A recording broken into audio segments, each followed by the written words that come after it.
ओम शांति। योग की सर्वश्रेष्ठ स्थिति है वाणी से परे परमात्म स्वरूप पर स्थित हो जाना।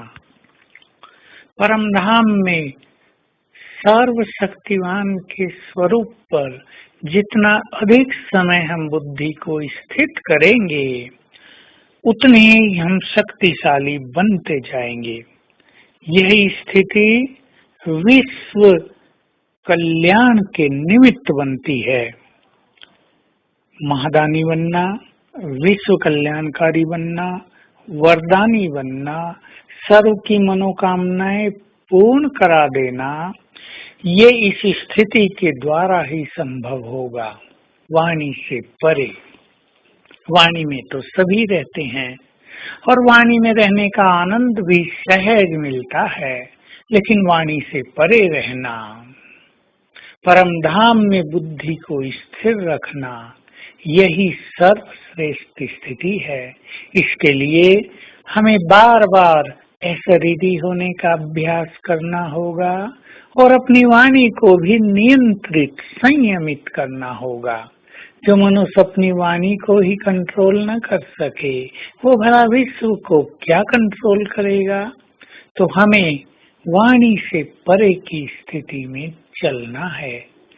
दूसरी बात, इसमें बहुत अभ्यास की भी जरूरत है। बार बार अभ्यास करने से कोई भी कठिन चीज सरल हो जाती है।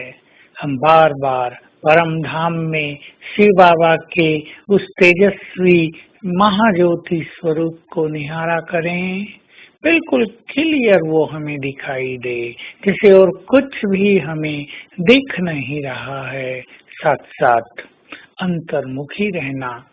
अगर कुछ समय मौन का अभ्यास कर लिया जाए और किसी के लिए संभव है तो कुछ दिन मौन रख लिया जाए और इस अभ्यास में तत्पर रहा जाए तो ये अभ्यास बिल्कुल सरल हो जाता है।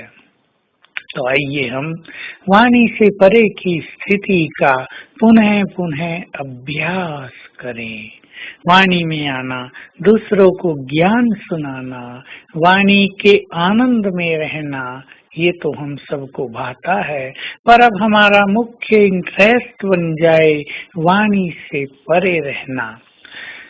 बहुतों को ऐसा अनुभव होता है कि जब वो परम धाम में स्थित होते हैं तो उनका सिर भारी होने लगता है या उनको स्ट्रेन पड़ने लगता है, सिर दर्द हो जाता है।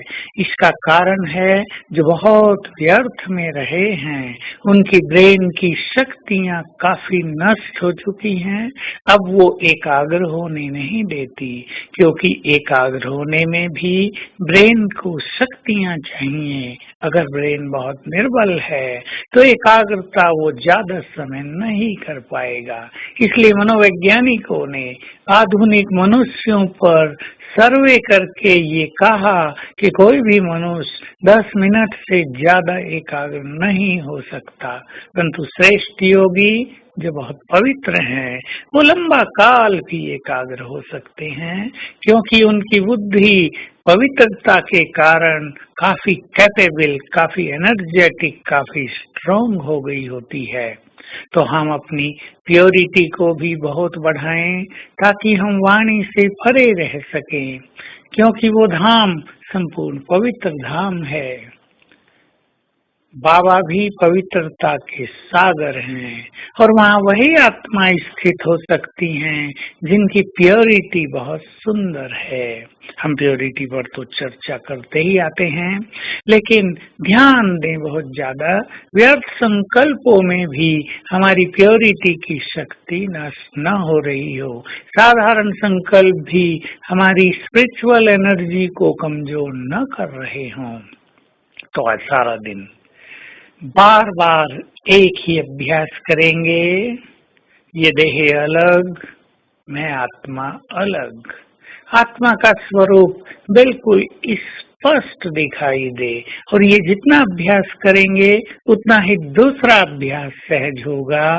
परम धाम में बाबा के स्वरूप पर बुद्धि लगे तो बार बार अशरीरी होकर परम धाम में सर्वशक्तिवान के स्वरूप को निहारेंगे। चाहे एक बार ये प्रैक्टिस 10 सेकंड करें, लेकिन 50 बार कर लें सारे दिन में, तो शाम तक हम अनुभवों की खान बन जाएंगे। ओम शांति।